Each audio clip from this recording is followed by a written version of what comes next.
In February, Square Enix released the latest installment of its highly acclaimed HD 2D RPG series, Octopath Traveler. The game features a diverse cast of 8 travelers who hit the road together to pursue their dreams, which range from seeking prosperity for all to seeking cold-blooded revenge and everything in between. The wide range of genres present in the stories of Octopath Traveler 2 raises intriguing moral questions about the travelers and the individuals they encounter during their journeys. Today, we'll explore these questions in depth. I'm Keefe Nosy with One Up Binge, and this is Octopath Traveler 2 characters, Good to Evil.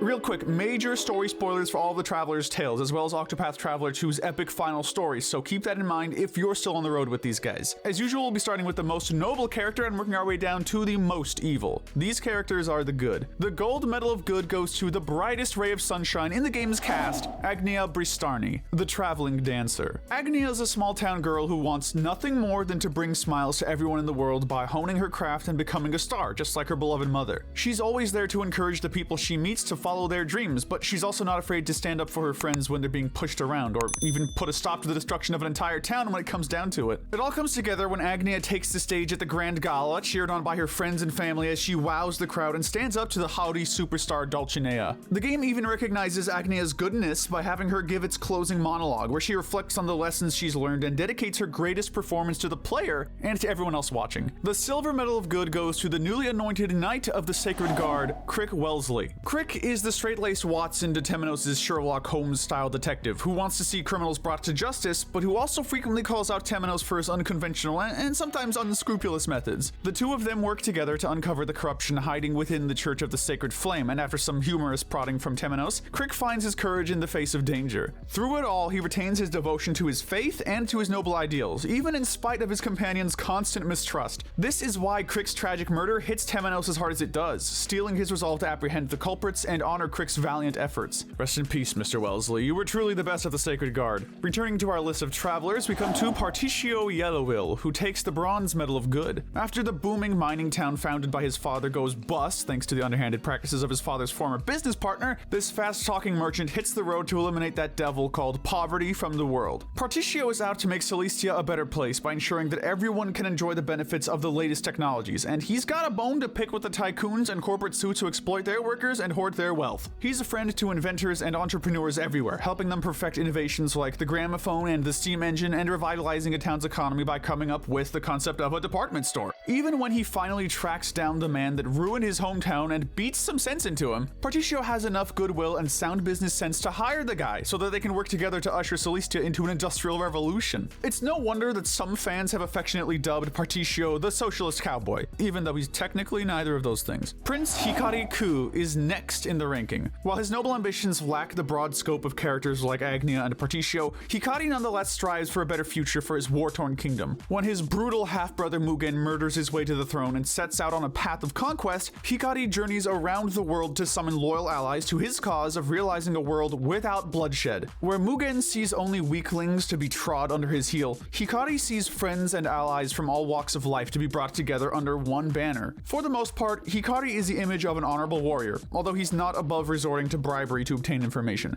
More ominously, however, Hikari also struggles with a violent inner darkness, the dreaded curse of his clan, but in the end, he's able to prevail over his diabolical doppelganger, defeat Mugen, and be crowned ruler over a peaceful, prosperous, and more egalitarian kingdom. Our next traveler is Casti Florenz. This apothecary may have lost her memory, but that never stops her from extending a helping hand to all in need. On her quest to rediscover her past, Casti encounters opposition from distrusting locals, conniving nobles, and cynical soldiers, but she remains determined to aid the suffering of her patients no matter who they may be. That said, her treatments can be harsh, drugging NPCs to get them out of the way, or forcibly putting a stop to a pointless war. Eventually, Casti's memories return to her, and with the knowledge of her friend's sacrifices fresh in her mind, she races to save a town from the murderous intentions of a former colleague. Her bedside manner may not always be the best, but Casti knows that when lives are on the line, sometimes you have to be willing to get down and dirty. Just below her is another of Ayer's apothecaries, apothecaries, Malaya. We don't see much of the real Malaya, but we learn through Casti's recollections that she was a rival who came to respect Casti's incredible skill as an apothecary. When Trousseau's noxious poison rains down on an unsuspecting town, it's that respect that drives her to sacrifice everything to get Casti to safety, trusting that she'll be able to concoct a cure even as Malaya succumbs to the poison. Malaya serves as the voice of Casti's memories, guiding her along the path to understanding and showing us how much Malaya's heroism resonates with the amnesic traveler even at her lowest. Now we come to the beastling hunter, Ochette. Ochette starts off already a valuable asset to her tribe, providing them with all the tasty jerky they can eat and helping to fend off the humans encroaching on their territory. But when their home is faced with an upcoming calamity, it's up to Ochette to venture out into the world to gather the 3 creatures of legends and fully step into her role as the island's guardian. She's reluctant to take on the responsibility, and she's quicker to follow her nose and craving for meat than any kind of moral compass, but in times of crisis, Ochette always comes around to doing what's right, even if sometimes she needs a little push from her animal companion. Mediator between human and beastling, defender of the weak against horrifying supernatural forces, and friend to all the wild creatures that wind up under her care, Ochette embodies all the best qualities of a Pokemon trainer. She's just in the wrong franchise. Rounding out our ranking of unambiguously good characters is Lord Alrond. Alrond's one of the richest men in Solistia, and he's eager to use his wealth to invest in Particio's dreams of making the world a better place with the power of steam. Alrond's more than just a pampered noble patron though. A late game side quest reveals that he's been going out into the town in disguise at night and helping to keep it clean, showing how dedicated Alrond is to looking out for the well-being and prosperity of his people. With our good section complete, we now enter more neutral territory. These characters fall in the moral gray area. We're starting off this section with one of the travelers, Temenos Mistral. There's no question that Temenos is devoted to bringing the truth to light as the church's inquisitor, but his process can sometimes be a bit questionable. His preferred method of obtaining information from people is by forcibly beating it out of them, which also happens to be the only one of the game's aggressive path actions that can be carried out on children. Much to Crick's constant dismay, Temenos has no qualms about stealing from crime scenes or sneaking into unauthorized areas either, if it gets him closer to the next clue. Now that well-honed but unscrupulous detective intuition becomes essential in unraveling the conspiracy at the heart of the game's final story. Even though he faces a lot of opposition and more than one painful sacrifice along the road he's chosen to walk, it's undeniable that Temenos gets results, and that his long-held doubt turns out to be true more often than not. Doubt, after all, is what he does. He do be pressing X to doubt. Next up is Rai Mei. Hikari's former ally gives him the cold shoulder when they meet again after several years, but she's only looking out for the safety of her clan, and she's wary of her family's complicated history with Clan Ku. Even after Hikari defeats her in battle, she begs him to kill her, unwilling to risk her people's lives for the sake of Hikari's vision. But the prince continues to have faith in her, and Rai Mei proves her worth and the loyalty of Clan Mei by coming to Ku during the final battle to fight at Hikari's side. Like Rai Mei, Emerald is another one of the temporary party members instrumental to the journey of one of the travelers. In his case, it's in helping Oswald stage his daring prison break. Emerald ultimately gives up any chance of saving himself by commandeering the planned escape ship and setting it on fire, giving Oswald the distraction he needs to leave the island undetected. Side content fills in the grayer details of Emerald's story, revealing that he was indirectly responsible for the deaths of his wife and child, but saw something special in Oswald and decided to sacrifice himself for his fellow prisoner. A tragic but poignant act of atonement. Not surprisingly for the antagonist of Agnia's relatively lighthearted story, Dulcinea Lucille is nowhere near as evil as the game's actual villains. The snobbish diva of the New Delsta stage has a real mean streak, and she's so embarrassed of her humble origins that she's willing to demolish her hometown and replace it with a theme park built in her image. Think Dollywood, but with zero goodwill for the locals. After witnessing firsthand Agnia's determination time and time again, however, the superstar realizes the error of her ways and gracefully bows out. Tansy is a minor character with a big impact. When it's revealed that the mysterious goddess she's always praying to is in fact the manipulative villain Arcanet. Arcanet exploits Tansy's infatuation with her to gain information on one of the sacred flames she's out to extinguish, and then later sacrifices Tansy to extinguish another. It's clear that Tansy has no evil intentions, but by allowing herself to be duped by one of the game's main villains, she inadvertently helps to bring her world to the brink of destruction. It's back to the travelers again with Oswald V. Van Steen, one of two with murder in the itinerary. This falsely imprisoned scholar is out to take revenge on the man who killed his family and framed him for their deaths. It's clear that his trauma and stint in prison have damaged his moral compass, as he thinks nothing of mugging NPCs for their items. In the course of his journey though, he comes to a horrifying discovery. Harvey didn't kill his family outright, but instead kidnapped them to use them as unwilling subjects for his magical experiments. Oswald is too late to save his wife, but by his final chapter, he's lost his desire for revenge and instead only wants to save his brainwashed daughter from becoming another victim of Harvey's vile machinations. He defeats Harvey and saves Elena, and Oswald walks away from the ordeal at peace and, importantly for this list, closer to the side of good. There's only one traveler we haven't mentioned yet, and now it's time to talk about Throne Anguis. Throne is out to earn her freedom from the criminal organization that raised her, and that means killing its two leaders. As a thief and cleaner, underhanded behavior is a standard part of Throne's skill set, and her path actions allow her to steal items and ambush NPCs to knock them unconscious. What ranks her lower than Oswald, though, is that Throne never strays from her original drive to assassinate the heads of the Black Snakes for her own ends. While she bonds well enough with the other travelers along the road, and she's got a soft spot for animals, Throne's goal always remains a selfish one, a path reeking of the stench of blood that she hates so much. She may free herself of her collar in the end, but she can never escape the murderous legacy of the Black Snakes. The Darkling is an odd character to rank. It's a fearsome manifestation of the dreaded Knight of the Scarlet Moon, and a ferocious opponent that nearly kills Ochette, but deep inside, it's just a lost and tortured animal. The animal Ochette didn't choose as her companion at the beginning of her story. Evil has all but consumed the creature, but after defeating it in combat, Ochette is able to break through its agony and bond with it. Her compassion allows the Darkling to pass away in peace, freed of its evil influence. Next up is Ori, who at first just seems like a nosy reporter always in search of a scoop. In reality, Ori is one of the masterminds behind the plot to extinguish the four sacred flames and summon the wicked god Vide into the world. Partitio's selflessness prompts her to have a change of heart at the last minute, which ensures her survival and keeps her out of the strictly evil category. Unlike all the other characters moved by the actions of the travelers, though, Ori still goes through with her villainous missions, so her turnaround only means that she lives to see the epilogue. Rounding out the gray area is the ruthless tycoon Rock Brilliante. Formerly the business partner of Partitio's father, Rock enacts an underhanded scheme to steal the wealth of Orzrush out from under its inhabitants, and goes on to forge a new corporate empire with the power of the new steam engine. Rock steals the credit for his workers' innovations and hoards his vast wealth, and it's only after Partitio gives him a hard lesson in PR that Rock resolves to turn over a new leaf. He takes to heart Partitio's commitment to prosperity for all as Rock pursues his new commercial venture, reuniting with his old business partner and helping to revive the town he'd once set out to grind into dust. With our gray area wrapped up, we now get to the dark side. These characters are the bad and the evil.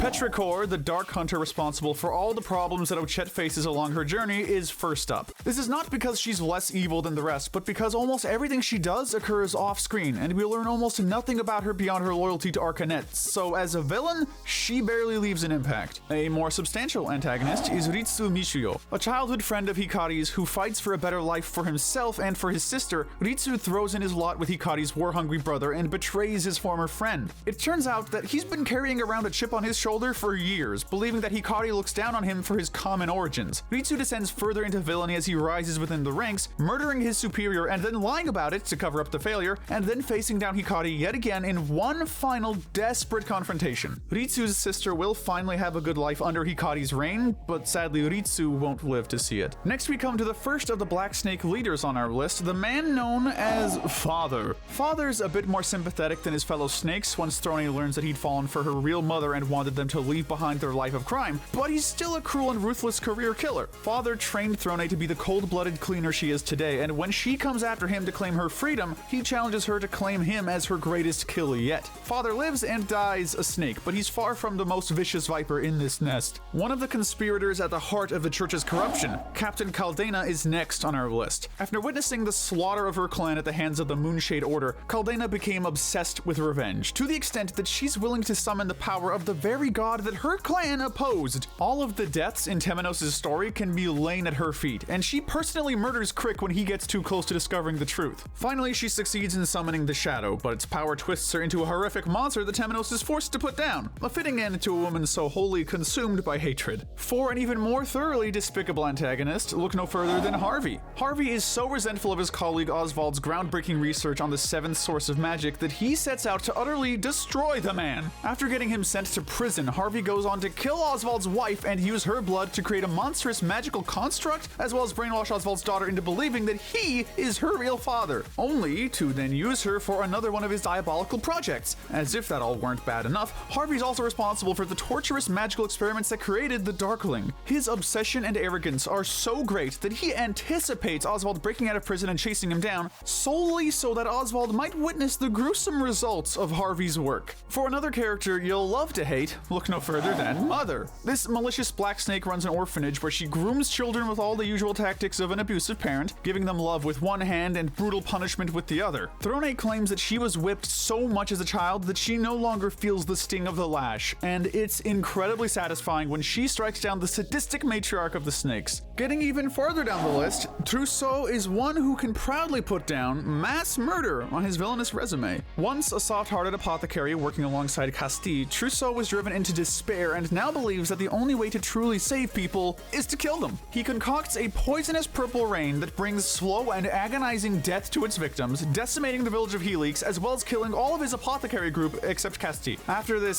successful clinical trial, Trousseau moves on to spread his own brand of deadly salvation to the town of Timberain, and it takes all of Castille's strength and medical knowledge to defeat the deranged plague master and craft an antidote to his poison. If wiping out an entire village isn't evil enough for you, how about entire countries? Lord Mugen cuts down his father to become king of Ku, and then sets the kingdom on a bloody path of unending war and destruction. So great is his hatred for those he considers weak that Mugen puts his own kingdom to the torch, slaughtering the common folk lest they rally to Hikari's cause. Embracing the darkness within himself that his brother heroically defies, Mugen aims to realize a world where only the strong survive. It's up to Hikari to topple the tyrant and put a stop to the endless wars of the desert clans. Believe it or not, there's an even more sinister figure than Mother lurking in the nest of the Black Snakes. Blessed with long life and eternal youth from the blood of the god Vide, Cloud founded the Black Snakes long ago and filled their ranks with countless numbers of his own children discarded into the world to become trained killers who would fight each other for the privilege of facing their wicked progenitor. When Throne arrives to challenge him, she inadvertently gives Cloud exactly what he's always wanted, proving herself to be the strongest of his ill-begotten brood. Cloud's evil is further compounded after learning that he was the one who broke Trousseau and turned him into a pandemic manufacturing monster, so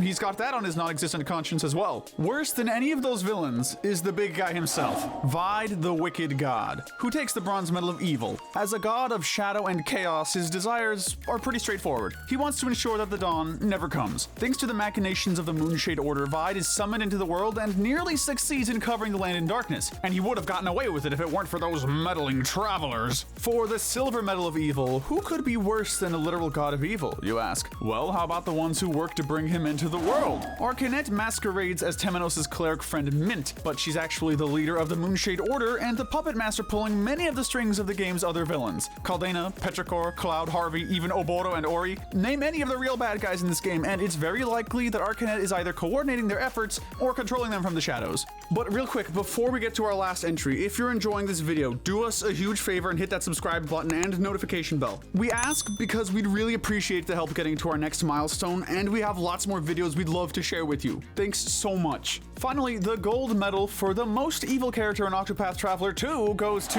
Oboro. Not only is he a master manipulator just like Arcanette, but he's active throughout the story, directing his sister Ori from the shadows and playing Mugen and Hikari against one another while serving as Ku's tactician. Hikari plays right into his schemes and feels the sting of Oboro's betrayal in the end when he willingly becomes the final sacrifice needed to summon Vide. While there's no rhyme or reason to Arcanette's evil, Oboro's villainy is a calculated choice based on all the suffering he and his sister face in their war-torn homeland. He embraces nihilism and wants to condemn all of Celestia to a night without a dawn. And it's up to the travelers to stand tall in the face of despair and bring light back to their realm. That wraps up our ranking of the characters, but before we go, we also want to hand out some Sinner medals. We feel bad about giving it to her, but the Darwin medal goes to Tansy for falling for such an obvious cult leader. The Moonshade Order in general could take the Pride medal, but special shout out to Oboro as the one who's taken the most time to consider why he believes the world should be destroyed. Good job, man. No one else could take the Wrath medal but Caldena, who's so obsessed with retribution that she's willing to go against the mission of the very people she wants to avenge. The Envy medal goes to Harvey, the mad scientist motivated entirely by petty resentment. Rock takes the Greed medal as he's so obsessed with getting rich that he forgot why he ever wanted money in the first place. And finally, the Lust medal goes to Claude, whose twisted plan for his vessels really just speaks for itself. But let us know in the comments section which characters in Octopath Traveler 2 you think are the most good and most evil, and tell us what we should cover next. And if you need a one-up, make sure to hit that notification bell and binge our other gaming videos. Thanks for watching, we'll see you next time.